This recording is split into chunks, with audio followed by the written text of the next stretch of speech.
This is the Demystifying Mental Toughness podcast, hosted by David Charlton, and you're listening to this podcast to help you build your own mental toughness, or so that you can support other people or your clients better. Either way, you will learn more about developing this plastic personality trait that all but guarantees that you will perform better and lead a more prosperous life. Today's episode is a one with golfers and golf coaches in mind, as well as sports psychology and mindfulness enthusiasts. I chat with Trevor Jones, PGA golf professional and mental performance coach. We dig into Trevor's playing background on the European Tour and the challenges he faced, and then how those challenges shaped his coaching. We discuss dealing with pressure on the golf course and how mindfulness can help you deal with those moments. We also explore standing over a short putt on the final green at qualifying school, a nerve-wracking moment. Knowing if you hold it, it could change your whole life and you would go on to earn your tour card. Enjoy listening. Hi Trevor, would you be able to explain to the listeners your background around professional golf and the challenges of making a living on the European Tour? Yeah, sure. Thanks, David. Really, I suppose my situation historically when I was trying to play full time was being kind of just under that level and about trying to kind of reach up to European Tour level. So my finest hour came in the 2008 Welsh National Championships, which I managed to come out on top and put my name on the trophy next to Ian Woosnam and Philip Price and some other kind of legends of Welsh golf. And I kind of from there made a couple of European Tour events and played some co-sanctioned events and a bit of challenge tour. And the challenges for me, I suppose, on reflection were, very psychologically driven. So what I realized kind of in hindsight, I had a bit of a epiphany during the kind of the final hole actually of the Welsh National Championship. And even though I didn't understand it at the time, it wasn't until years and years of research later that things started to make a little bit more sense as to kind of why I struggled after that victory. So it was a breakthrough moment in some senses, but it also, led me to a lot of confusion. So it wasn't unfortunate until after I'd finished playing that I kind of had the time to go into what had happened. I suppose a lot of performers like to know retrospectively, what had gone on and how they could improve in the future and so on. And that inquisitive mind that us athletes tend to have kind of led me down the psychology route, and kind of here I am, however many years later, with some kind of understanding of what I think had happened, and led me in a very different direction since then, and has heavily influenced my kind of coaching experience. Do you want to tell the listeners a little bit more about those challenges and how it's changed that coaching experience? Yeah, so I suppose my playing career was heavily influenced by pop psychology at the time. And these pretty popular ideas, which I've since come to name STDs, not the kind of the normal ones, but I call them socially transmitted dogmas. So these beliefs that are kind of passed down culturally and through media and pop psychology and so on. And a couple of them were particularly kind of toxic to me in hindsight, was that, we need to feel confident, in order to play good golf, or things like anxiety and self-doubt are really things that need to be gotten rid of and chased away. And as I said, in retrospect, these ideas kind of fueled quite a lot of avoidance from my point of view. So for instance, I'd end up in practicing in ways that never really challenged me and kind of stretched my skill sets. Because essentially I was always in practice trying to hit shots that would give me a bit of a confidence pop. So I was always chasing that feeling of confidence on this, belief that that's what I needed to play well. And in hindsight, it really was, kind of holding me back from really challenging myself in practice and developing my skill sets. And kind of, what we now know and the famous researcher into kind of thought suppression is a researcher called Wagner, who's long since gone now, unfortunately. But he showed unequivocally that suppression and avoidance kind of are, will only fuel more of the same. So, if you're the famous kind of excellent exercise is don't think about a pink elephant, right? So if you've got these thoughts of self-doubt or fear of failure coming up, and you actively work to try and avoid them, then you get what's called the ironic rebound effect, which is think of almost trying to hold a ball underwater. You can push that ball down, which obviously takes some effort, and some focus to be able to do that. But as soon as your attention drifts elsewhere, like trying to hit a golf shot, that ball just kind of springs back up from the water. So you play that out over time, and it can lead to some kind of quite tough places, really, because it seems like kind of everywhere you go, you're working hard to try and not to think or feel the wrong things. So the kind of my epiphany, if you liked, was actually on the final hole of the Welsh National Championship. So I had several hundred people watching. I'd been kind of in the lead pretty much the whole tournament. So that was for 3 days. So I'd kind of had that, holding that ball desperately underwater for 3 days. I was kind of exhausted, right? Got to the final hole with a 2-shot lead, and it was a par 3, bizarrely, for a kind of final hole of a championship. And as I stepped up to hit the final shot, kind of as I took the club back, I had a thought pop up into my head of don't shank the ball. Yeah. And this very, very powerful image of kind of shanking the ball into the rubbish on the right. And of course, that's just, let's be honest, going to be absolutely disastrous. So obviously there was a pretty gut wrenching feeling, off the back of that. And given that there was so much time pressure, you can't just, I backed off the shot, but there's kind of time pressure and then self-consciousness around, well, people are now watching and thinking to themselves, what's the delay? Why is he backing off the shot? What's he waiting for? Kind of thing. So it was almost like the situation forced me into, hitting the shot without being able to push that ball down again. So it was kind of interesting. I almost felt like I was anticipating a car crash in a way. And the thing that I just kind of, I don't know, on reflection, maybe just a bit of sense of,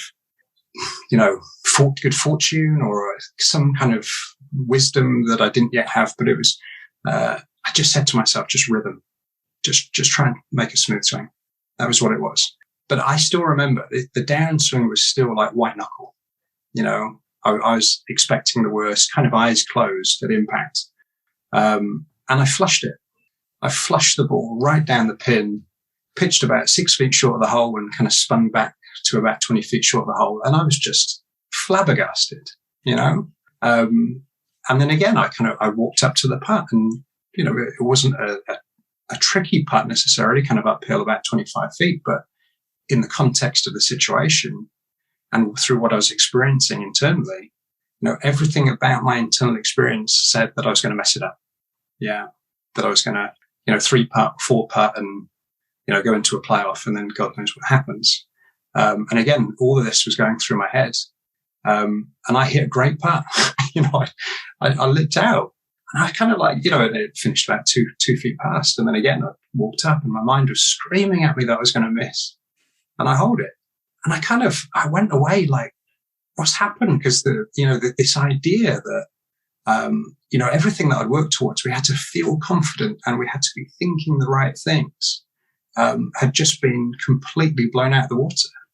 So I was really quite confused by that for quite some time. And, eventually through a lot of research and kind of quite a broad research into psychology, which I kind of never knew how, how big the subject was. So, I mean, obviously it's a big field, but, it was kind of more like a rainforest, and I stumbled across ACT, which is, or ACC, or acceptance commitment coaching or acceptance commitment training, or in a therapeutic sense, acceptance commitment therapy.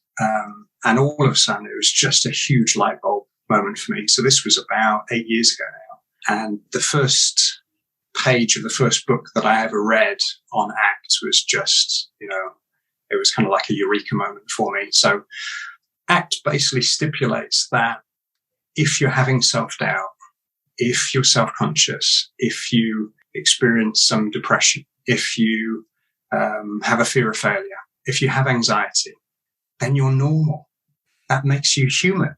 Yeah, that doesn't make you abnormal. It's not the psychology of the abnormal. That's the psychology of the normal.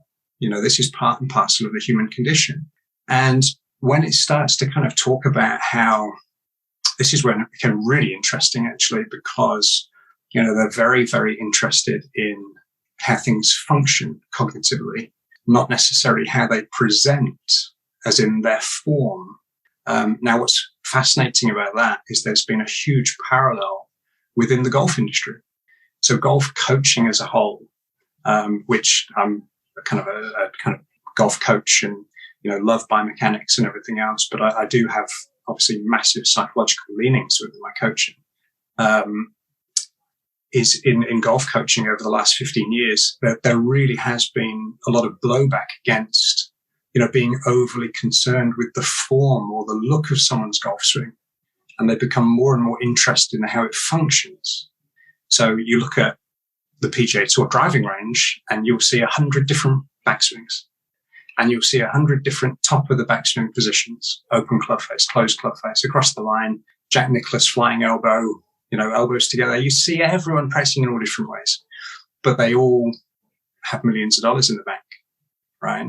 So what coaching as a whole has become far more interested in is how things work together, how it functions in a context for an individual. And this is very much have been kind of ACT's big mission, and their co-developers is kind of, and the research is now very heavily kind of backing them up on this, is that it's not the form of a thought or an experience, it's how it functions for the individual in a context. And there's a wonderful example actually of, do you remember Tiger Woods and his big comeback victory at Eastlake, the Tour Championship a few years ago? Yeah. Yeah, one of those never to be forgotten moments. Yeah, if you're a golfer. However, felt like 100,000 people were following him down the 18th hole. And what was really interesting, it was a wonderful, wonderful performance. What was really interesting was his post-round interview. And quite honestly, if you'd blinked, you'd missed it. Yeah. He was very revealing in kind of just a subtle thing that he said in that post-round interview, because he had, I believe, a 2-shot lead. Last hole was a par 5. He'd hit it in the greenside bunker for 2. And the interviewer said, is that when you thought you had it won? Is that when you thought, I've got the championship in the bag? And he said, no, because I could have bladed the ball out of bounds. Right? Mm. Now, what that's inferring is that thought occurred to him. What if I blade this ball out of bounds? Now, more traditional, if you like, approaches to psychology, which I was very much kind of, held as truth in my playing days. That was something bad and needed to be gotten rid of. But I bet if you kind of poked Tiger a little bit more and said something like, would you have rather have had that negative thought, don't play the ball out of bounds? Or would you have kind of not had it? Or would you rather have had it? And I bet you anything he would rather have had that thought, because for him, the function of thinking about thinning the ball out of bounds reminded him to hit the ball slightly heavy, reminded him to take enough sand. Yeah. Which, funny enough, that bunker shot suited it perfectly. It was kind of like a duff and run bunker shot. Take too much sand, hit it a bit heavy, and it's going to roll out a bit more. And that's exactly the shot you hit. So it's interesting because that then puts us into a position where, all thoughts and feelings, can have a place at the table, right? There can be like an equanimity about them. But these STDs, tell us that we want it the right way and one way, and otherwise our performances are going to suffer. But actually, in my experience, that's not proved to be the case, and that kind of seminal moment for me at the Welsh National Championship has opened a whole new kind of understanding of performance psychology. Yeah. Right, I'm trying to think which way we take this now. You've opened up so many cans of worms here.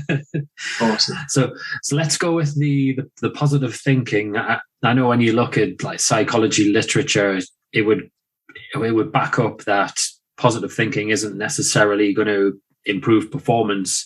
Negative thoughts, like aggressive thoughts, things like that can be helpful in different sports. However, obviously, when we get talking about acting mindfulness, there's a completely different type of psychology in effect.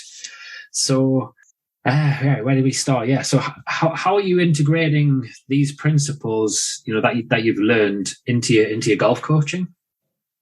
That's a really good question, and that's one that I've kind of spent years trying to improve on. And the number one thing that I do, if I'm trying to bring what's called psychological flexibility. So psychological flexibility, as you know, is the model that underpins ACT. And basically what it involves is this understanding of if we can be kind of open to our experience so that whatever shows up, and we can be open rather than kind of closed off mentally. So if anxiety shows up, I can be open and willing to have that experience.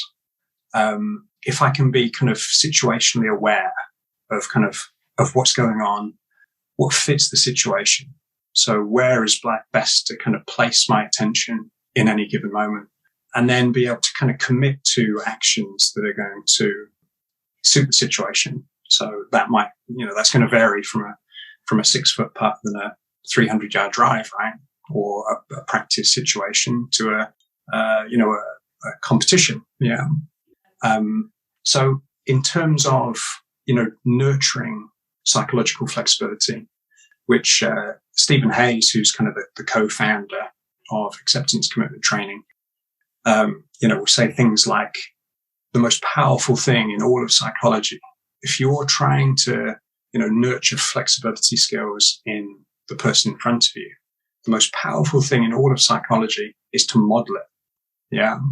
So I'll do things like, for instance, if I'm doing a putting session, I do remember one's kind of come to mind where I had a chap who, really, really struggling with his short putts. And what we realized on assessment was that, he was rushing through them. He was getting very anxious, but the anxiety wasn't the problem. It was how he responded to the anxiety. His relationship to the anxiety was that I want to get out of this. Almost like imagine being in a freezing cold shower. It's really uncomfortable.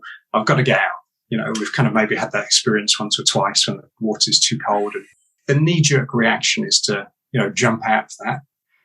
And he was having exactly that. But of course, the problem was then, he wasn't giving that putt the attention that it needed. Yeah. So he was misreading it or hitting at the wrong pace or whatever it was. So his routine was being sabotaged. So I took him through a drill where we were hitting putts from 6 feet, but if you missed the putt, then you had to take your next putt another putter length away from where the ball finished. And then if you missed that putt, you then had to do the same thing. So, even a tap in, even if you roll it up to within inches, you're still going to have a 3-foot putt or however long your putter is. Now it was interesting because we did this in front of, there were about 50 members, and the practice putting green of the golf club was right next to, the bar area, the outside bar. And I took it on first, and I deliberately set it up. It was a really tricky putt on a slope, and it was a very, very quick green. And I missed the first one. I went through my routine and missed the first one. And of course, there were a few little cheers from they knew I was the coach there and everything else, right? And there were a few cheers from the gallery. Obviously, some embarrassment came up on my part. And then I went through the thing and I put the ball back again because I had finished 2 feet away. So now I had a 5-foot putt. And I went through my routine and I missed it again. It was a tricky putt, but also I just wasn't hitting good enough putts. So here was the interesting thing, right? Because if I wanted to model inflexibility, because my mind in that moment was telling me, well, you're the coach and you're the superstar performer. What do all these people think of you? They might want to have lessons in the future. And if they see you keep missing this part and keep messing up, maybe they want to come. So my mind was giving me some relief.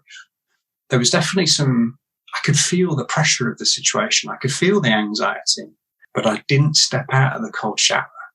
I wanted to model to him. And as it turns out, I missed about 5 times. However, I didn't miss my routine. Every single putt was being hit on merit. Yeah.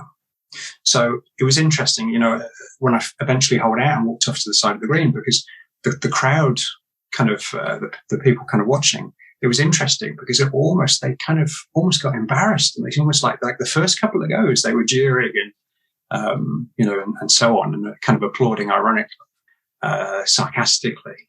But then there was like a deathly silence. They were like, he's missed it again. He's missed it again. Yeah. So it was interesting how when I spoke to my client afterwards, that was a real seminal moment for him, for me to be willing to have, it was in the room. He could feel the embarrassment.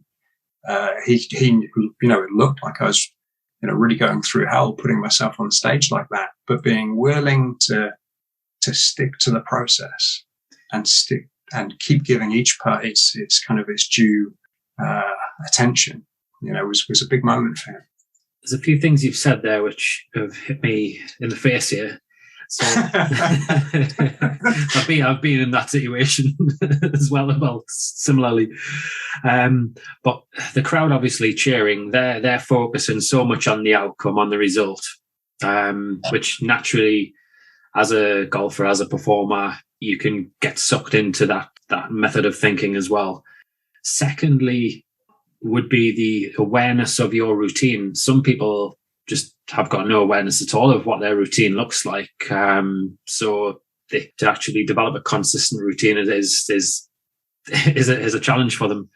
And then last one, obviously, you talk about sticking to the process. I absolutely love that. And yeah, that obviously that is grounded in psychology, and it's all about you then feeling more comfortable in these types of pressurized situations.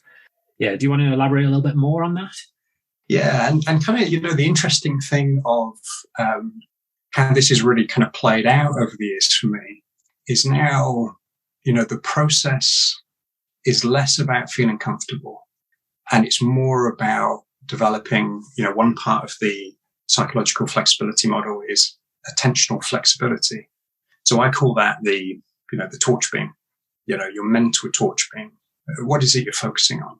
So that process is more about getting my torch beam focused on the places that help me to commit to whatever's going to help me in that moment. So sometimes that's going to be the rhythm. Sometimes that's going to be balance. Sometimes that's going to be my left wrist, closing the club face opening. It kind of a little bit, situational. Responding. If I've sliced my first 3 drives because I've hit the heel of the club, I need to start focusing on aiming for the toe, and closing the club face. So that might change a little bit what I commit to on any given day. Golf is quite enigmatic in that sense. Yeah, we change, the game changes, the conditions change, the temperature of the ball changes. Just ask DeChambeau and find out how much. If you've got 3 hours spare, you'll find out how much that affects playing. So it's really not about trying to get comfortable. For me, it's more about trying to really focus in on the task, because if my goal through the process is trying to get comfortable, then I'm back into that same loop of trying to organize my internal experiences again. And what that then tells my brain is that if you're not comfortable, your performance is going to suffer. So I'm just back into this rule, that I fought with for ages. And it kind of sets up for me, it sets up a fight, And for some people, and this is where, actors done a brilliant job, is, this conversation around, well, what is true? They've done 30 years on the philosophy of science, and, we're not going to go into, truth criteria, because that's a massive conversation that we'd need, decades for, and hundreds of books have been written on what is truth. Does truth even exist? But their truth criterion is what works is true. So if an athlete has found that, settling themselves and feeling comfortable before they hit the shot works for them, then that's true. So I'm kind of just talking about my personal experience. And I would encourage anyone who's kind of felt like mentally they get into a bit of a tug of war with their own minds. And I'd probably say another symptom of, this kind of approach is mental exhaustion. So I would always be exhausted after performances, just, almost falling asleep at the wheel kind of thing. Because holding that ball underwater mentally takes a lot, right? And it's interesting how, there's pretty consistent evidence now in correlational studies through mediation analysis, that the severity of, if we have suppression type approaches with PTSD, then it predicts the severity of the trauma history and the symptoms. So the more you try and suppress, the worse you're going to get it. Yeah. And of course, the flip side of that is, rather than playing tug of war, you learn to drop the rope. You learn to kind of, just let those experiences kind of flow through you a little bit more. Another great metaphor is think about a sink filling up with water, and you can work harder and harder and make the sink stronger and stronger and everything else. Or you could just, take out the drain and just let it flow through. Yeah. So, it very much goes against what we want to do instinctively. We want to move away from uncomfortable experiences. That's our evolutionary history, and evolutionary, that makes sense. But, all of a sudden these threats to us, the anxiety and, what if I lose my tour card, or what if I miss this putt? They become symbolic. This is a completely arbitrary threat. Yeah. Can I just thrust one situation to you? 100%, yeah. So I'm not, but just say I am. Say I'm a tour professional. Mm-hmm. I'm in qualifying school. Played really well for the 5 rounds, and I'm stood on the 18th green with a 4-foot putt. I'm having to wait for my playing partners to putt out. And I'm standing over that putt knowing if I hold that putt, I'm going to get my card.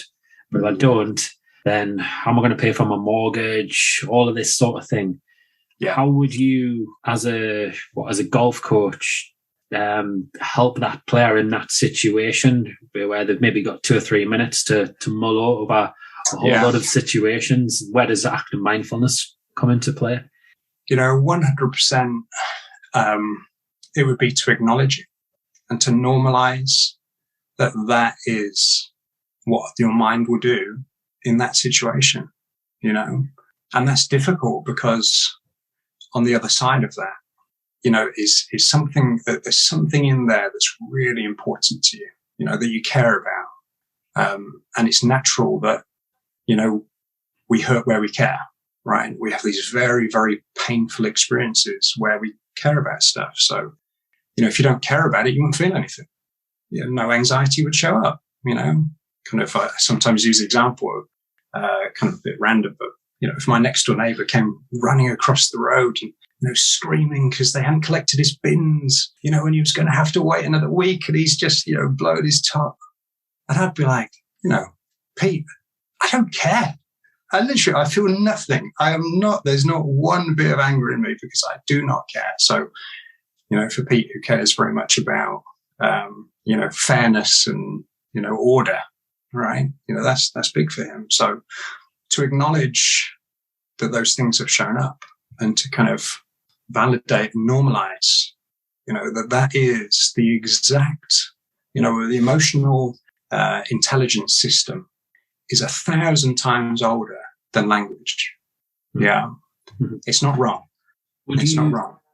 Would you then potentially, if they've got a couple of minutes to play with, get them to do maybe some like body scans and shift their attention in that respect to their body or to maybe the scenery surroundings? 100%. And what's just kind of popped to mind actually is, and this is obviously a very real, it's not a hypothetical situation you're talking about, it's very real, but this is where mindfulness can be useful and this is kind of the trick, right? Because it's not about using mindfulness as another avoidance strategy.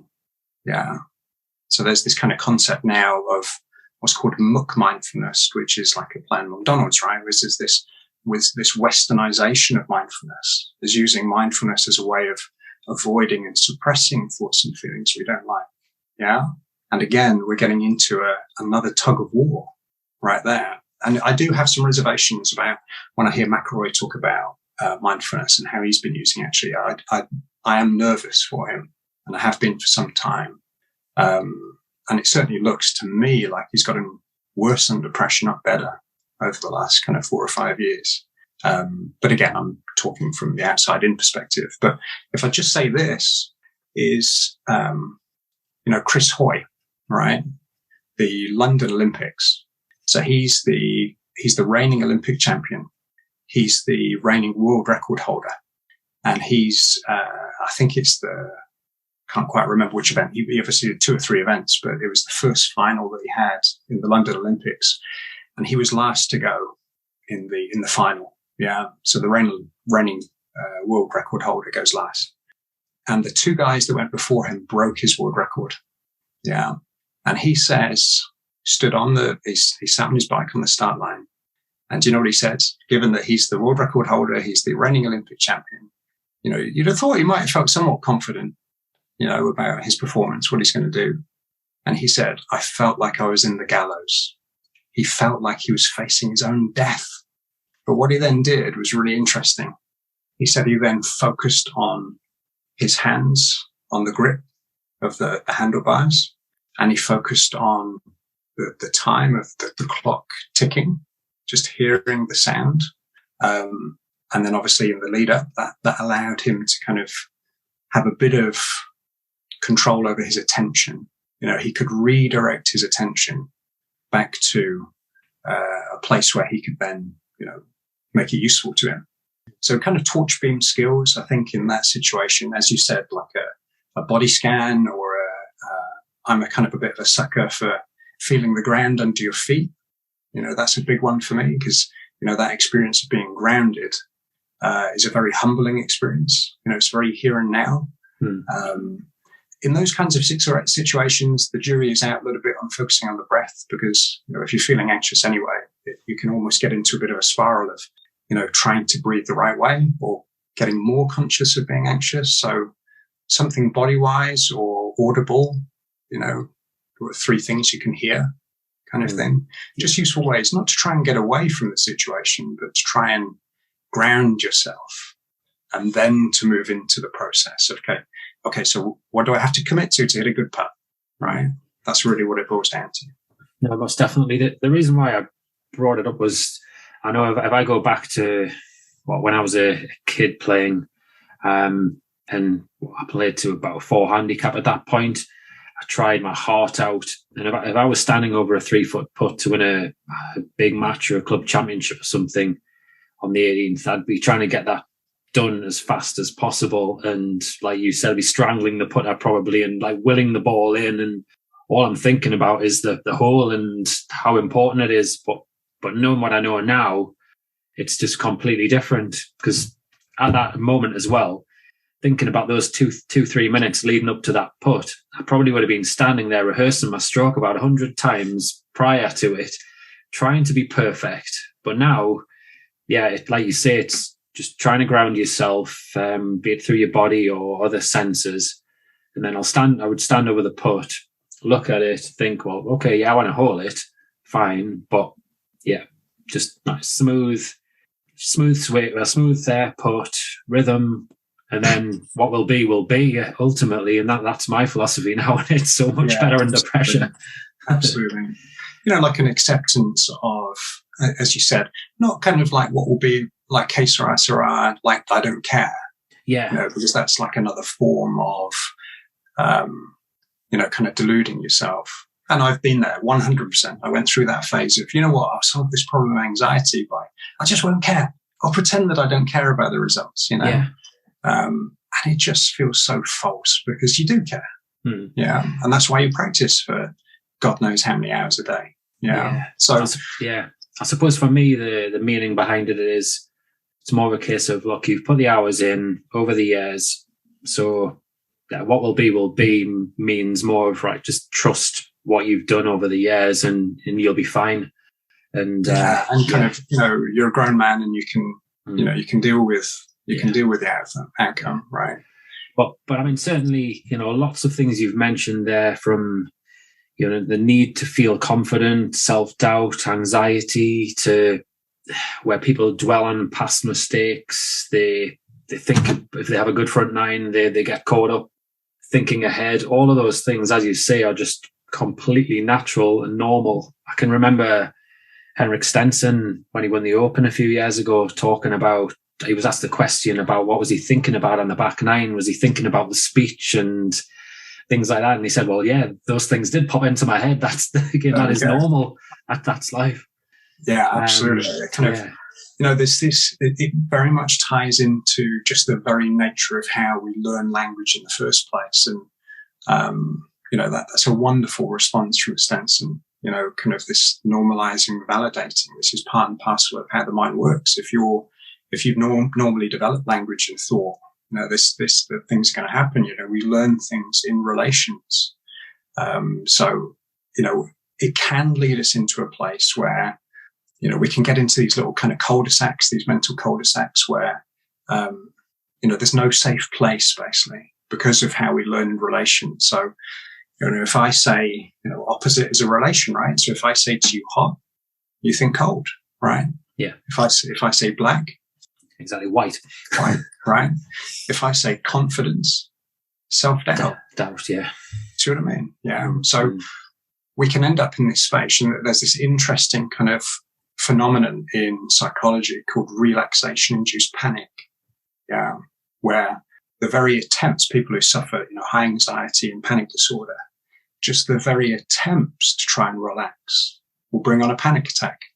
I mean, it's cruel, but it's a reflection of how we even learn language in the first place. Yeah, up, down, left, right, night and day. You see what I mean? They're all related to each other. So the attempts, as long as we start saying, to ourselves, these rules of, I can only have it this way, then we're on the lookout for everything else. And the problem is that self-doubt relates to confidence. So even the experience of being confident can start to kind of quickly seep into us thinking about self-doubt again. So it's almost like there's nowhere to hide, and this is, this is very much in a broader sense, what drives psychopathology, and mental health problems. I think the biggest predictor, I think I'm right in saying that the biggest predictor of mental health problems and psychopathology over time is emotional avoidance. It's the single biggest predictor. So that's where the values part of ACT is really interesting, because, when you're trying to open up to difficult and uncomfortable thoughts and feelings and experiences, it's good to have a reason to do it. It's not just putting your hand on the hot stove. It's not just, exposing yourself to anxiety for the sake of it, right? Is finding, a greater purpose behind that, which, for me, like coming on the podcast, right, I was anxious, right? My hands were sweaty and kind of I can feel the anxiety, and I probably had too strong a coffee, half an hour before we came on. But there's anxiety there. But the willingness to experience that, the other side of that is it's made such a difference to my life that it would be great if other people hear it and maybe take something from this conversation, and that's important to me. So that changes the relationship with anxiety. It's no longer my enemy. And on that note, in terms of other people hearing it, so what would your 3 key takeaways be to the listeners regarding our conversation? Yeah, that's a really good point, right? I think I've heard one of my other kind of great heroes in psychology, Dr. Kirk Strossel, who's another co-developer of ACT. He said that actually, psychology is pretty simple, really, when you're working with someone. All you're really trying to do is get someone to try something new. That's all you're trying to do. The reason they come in for help with a psychologist is because they've got into a little cul-de-sac, and they're struggling with something and they keep doing the same thing over and over again. And guess what? It's getting worse, not better. So all you're really trying to get them to do is to try something different. So I would encourage people listening in to do like a little behavioral experiment with themselves, over the next week. Just try it out. For instance, it might not even be in their sporting context. It might be, in the relationship they have with their other half. I quite like playing a little games with myself where, I'll be really disagreeing with my wife on something and she'll heck me for saying this. And we're in the midst of a discussion, as you like to kind of invert commas. And then I'll just tell her that I love her, but with sincerity, not to mock, but kind of just touching base with the value. My mind is screaming at me to call her all the names under the sun, and I'll do the opposite. So that's an interesting little game, is kind of just doing the opposite of what your mind is telling you to do in a situation you're struggling in. Yeah. Okay, so we've got two things there. We've got the try a new habit, if you like, and then the point that you've just touched on there. Would there be one other thing from the conversation? Yeah, I would really kind of go to, values is such a big part of, I could probably spend a little while on this, but values is a big part of the model. And, if I said that in another way, that's, figuring out what you care about. Yeah. So, on the other side of, kind of engagement in high level sport, there tends to be a yearning for competence. Yeah. And kind of in all the noise of, as you move up through the levels and through the rankings, it's pretty easy to lose touch with, the motivations that you had playing when you first took up the sport, which would tend to be have this intrinsic quality, more of this self-determined quality of, playing, maybe a cliche, but for the love of playing, for the act of, trialing and erroring and learning from the experience and trying again, so I kind of say to my clients that, as and where is necessary, if I've got someone who's particularly frustrated with, a lot of beating themselves up in practice, I'll remind them that the journey towards competence has two passengers, success and failure. Yeah. You can't take that journey with only one, because our minds will tell us that we only want the good stuff. We only want it one way. But that's not how this plays out, right? So kind of being a bit more open and willing to kind of have the failure part of that aspect of trial and error, which is 500 million year old process, by the way. Don't kid yourself that it's going to come any other way. But can you kind of learn the lessons that are there to be learned? And, it kind of softens the self-flagellation, the beating yourself up kind of aspect of that. And we kind of know this, right? From the greatest performers of all time, they love to fail. If you listen to quotes from Michael Jordan to Tiger Woods to whoever it is, they always talk about how they love to fail. Yeah, and often this genuine enjoyment of the process of getting better through trial and error, right?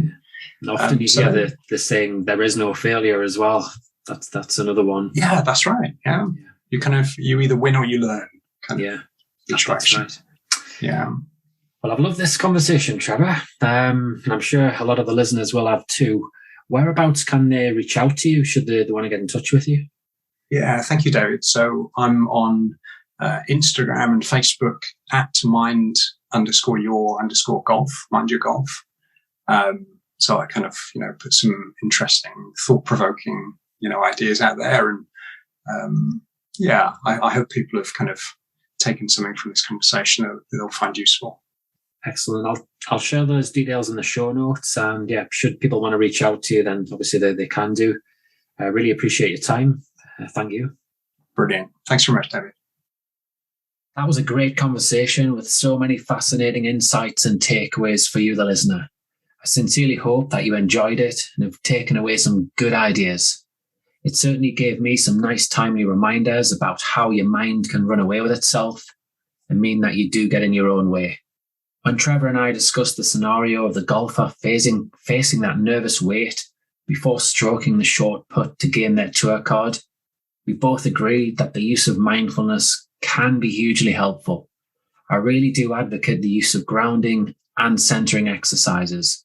I like to call them mini stretch exercises to some golfers and athletes. Often simply the words or one word can put people off. and mini stretches can appeal to an athlete more than mindfulness can. The exercises are so powerful. I've seen lots of athletes and lots of golfers that I've supported get a huge amount from them. It can make a big difference to them. It can help quieten their mind, reduce their levels of anxiety in a big way. And personally, I've used them a lot as well. So I've seen and felt the big benefits. When you do go on to use mindfulness or these mini stretch exercises a lot on a day-to-day basis, you can end up being the expert at being able to zero in into your body and remain still and present. As I've mentioned on the podcast many times, this is so important. Being able to do things on a regular basis, time and time again. It's the only way that you're going to get better. And this is exactly the same with mindfulness principles. So feel free to get in touch with me if you'd like to know a little bit more about this. My email address is info@sport-excellence.co.uk, or you can contact me on any of the social media platforms. Over the next few weeks, I'm going to share more on this topic on the podcast as well. And next week, well, it's a big landmark. It's our 100th episode of the podcast. So I've been giving it some thought on how I can make it a bit different. I'm going to tease you though, and I'm going to let you find out come next Friday. Have a great week ahead. If you enjoyed this episode of the Demystifying Mental Toughness podcast with David Charlton, do check out my website, sport-excellence.co.uk, and my online sport psychology resources. The Sport-Excellence website has essential resources for anyone looking to build their own mental toughness or the mental toughness of their athletes or teams, or if you want to achieve peak performance more often or optimal functioning. The Sport Excellence website has everything you need to keep moving forward and thrive. So go on, head over to sport-excellence.co.uk to find out more.